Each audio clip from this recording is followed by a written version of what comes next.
toilet, she got tied to turn.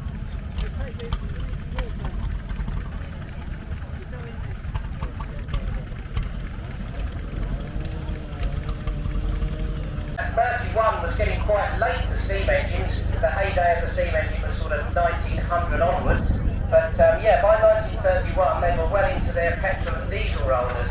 But steam still remained true, and it was built right up until I think it was nearly the 40s. I think Avens nearly carried on to the 1940s. But I've owned this engine now since the year 2000, so that's 24 years. And again, we travel everywhere on the road under its own steam without putting it on a low loader. And in all the time I've had it, it's only been on a low loader 3 times, and those 3 times it was broken, which is why we didn't drive it. Now we've got another traction engine coming round. This one is made by Marshalls of Gainsborough. The beautiful one here called Yes, with Southern Traction written on the canopy.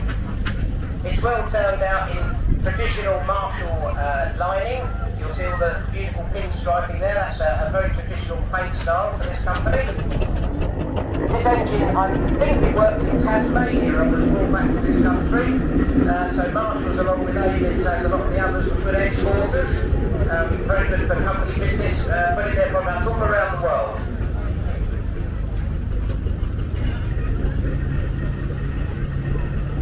Then we've got a blue moral traction engine coming round. That one's called Saturn.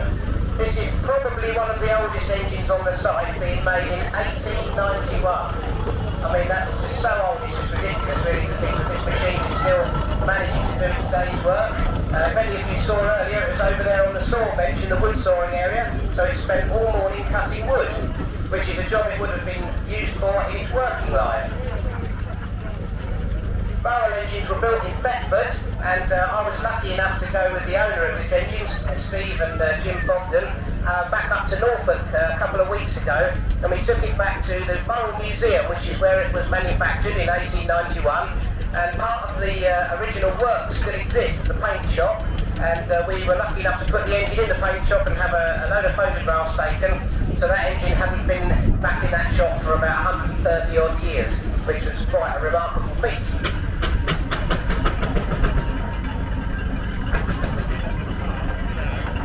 He's being followed up by a Tasker Little Giant.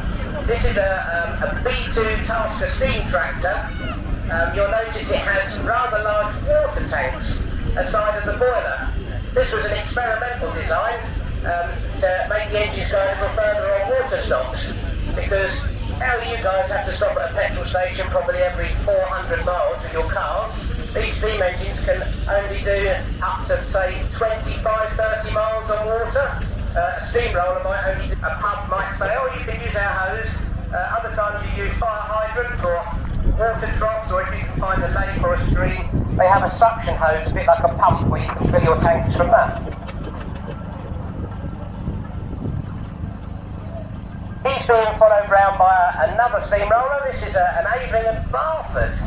So, as I said earlier, the prolific company was Aving and Porter, but latterly they sold out to Aving Barford and they moved to Grantham. This engine is probably very late, I would imagine in the 30s, this engine, late 30s, probably 37, 38. A lot of different designs on it. You'll see they've made the tender easier to get on board, with a cutout at the back. Again, fitted with a Scarifier, you'll see the wheel on the back, and they've used a tiny little flywheel.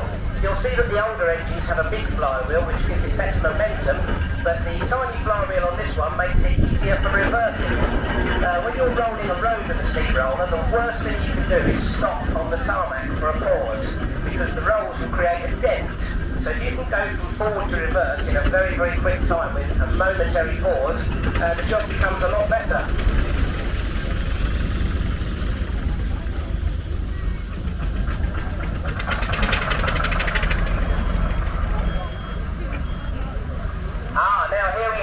The latter steam lorry.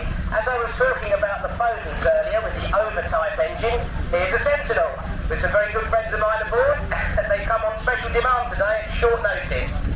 Yes, you'll notice that the boiler of this engine is upright and the engine of it is underneath. It's actually under the bed like a modern lorry. These Sentinel wagons were really the top of their game. I mean, they're good for a turn of probably 40 miles an hour, maybe 50 on a good day downhill, whereas the Fodens were perhaps on a good day up to 20. They could carry very heavy loads and over very long distances. They really were the full advancement of steam power. They can be a bit finicky to run, as with anything. The more advanced it gets, the more technology becomes more overcomplicated, and they require quite a lot of maintenance. I was reading a book on them, and in the book it was saying about their load capacity. I can't quite remember what they said their load was, maybe 8 tons or something, but he said this company that was running them, they tried running